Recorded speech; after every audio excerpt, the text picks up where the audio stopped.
talk these two games. I'll step aside and you can break down both of them here. We can throw it up as a double for the folks here. We got Phillies and Padres. Both of these teams, I was joking with someone in the chat here. Hey, the Phillies really just need a road trip, get away, clear their mind. The Bats have gone back to how they looked before they fired their manager. And then the other game that you have here, so that's two offenses who are looking for some explosion. And then you got the Astros and the Rangers in game two. And if you look at the starting pitching in this one, that 8 feels low. So, Steve, Phillies and the Padres, and we got the Astros and the Rangers. I turn it over to you, my friend. I love how the Liberty Bell City's own Dan Alexander steps away when he throws the Phillies to me. He doesn't want no follow-up. 1-4, their last 5, as he kind of alluded to. And, hey, guys, I talk about it every week. It seems like whenever I'm doing these Monday breakdowns, we always have like a red-hot team or an ice-cold team because we always do 2 games, 4 teams. And everyone talks about starting pitching. And, yes, starting pitching is important, but it's on like half the game nowadays because guys barely go 5 or 6 innings. The odds makers still heavily set the lines based on starting pitching. But what do I always say? Offensive momentum, both good and bad, is the one more consistent factor with baseball. And normally when teams are struggling, it's because of the offense. And the Phillies, despite being 1-4 their last 5, have given up 4 runs or less in 4 of those 5 games. They've given up 3 runs or less in their last 3 games, and they've gone just 1-2. The problem is they've scored 3 runs or less in 4 of the 5. They've scored 1 run or less in 3 of their last 4 losses. It's offensive momentum. So the question becomes, does this quick turnaround early evening start after being at home against Cincinnati and Cleveland change anything? Perhaps. Maybe it gets them going the next couple days. But I would trust San Diego more in this spot. They're not exactly in good offensive momentum either. They've scored 2 runs or less in 3 of their last 4 games. So, yeah, what am I doing? I'm talking myself into an underplay as I speak here, under 7 even money. I am seeing FanDuel with a 7.5 under 24. 7 is a very key number. We talk about that a lot. Odd numbers are more important in baseball because of extra innings. If the game is 3-3, it has to get to 7. If it's 4-4, it has to get to 9.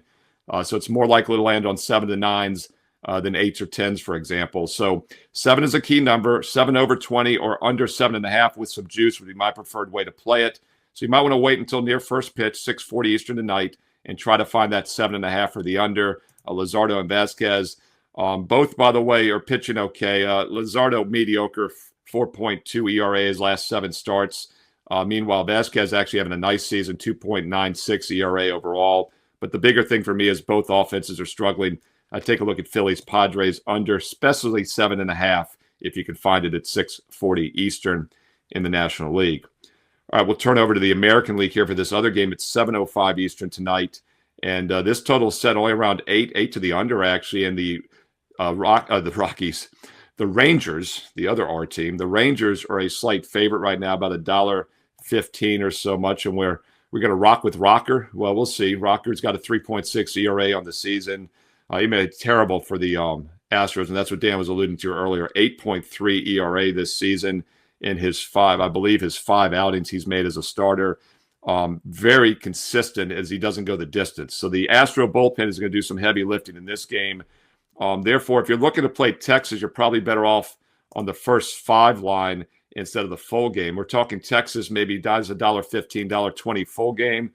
First 5 line is -120, -125. So you see that the odds makers here again are pricing in the starting pitching edge for the Rangers in this one, and I don't disagree. So if you're looking Texas, I would look at them in the first 5. The problem with Texas, though, is they're not in good current form. 3 straight losses, 3 runs total on Saturday and Sunday. Meanwhile, the Astros enter here off a 3-game sweep at Chicago, putting up 15 runs. I think they come back down to earth here in the quick travel situation. Rangers also returning home off a 9-game road trip. But as Jeff Michaels, the son of Ralph, pointed out a couple years ago, one of my favorite baseball angles is fading teams off extended road trips when they have a day of rest. Think about that. Now that they come home with no rest and they play a quick turnaround home game, it's basically like it's another city, no rest situation. So the letdown happens more for teams when they get home and they have a day off to have to start dealing with the family issues, going to the grocery store. This is basically the 4th city in a row, even though it's their home park for Texas. So I'm a little less concerned about the fatigue or the travel home. I'd look Rangers in this one, specifically first 5 inning, as they have a big pitching edge in this one, -$1.25. That's at 7 Eastern tonight.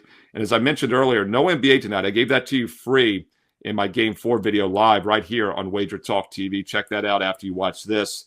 But more importantly, I do have 3 baseball best bets tonight. It's neither one of those games. It's 3 other games today on Monday, plus a bonus free play in your late West Coast game between the Rockies and Dodgers. So 3 baseball best bets plus a bonus free play in the Rockies-Dodgers for Monday night. It's a Memorial Day triple play and then some at wagertalk.com. Steve Merril, get there quicker with shortcut WT.buzz/SM.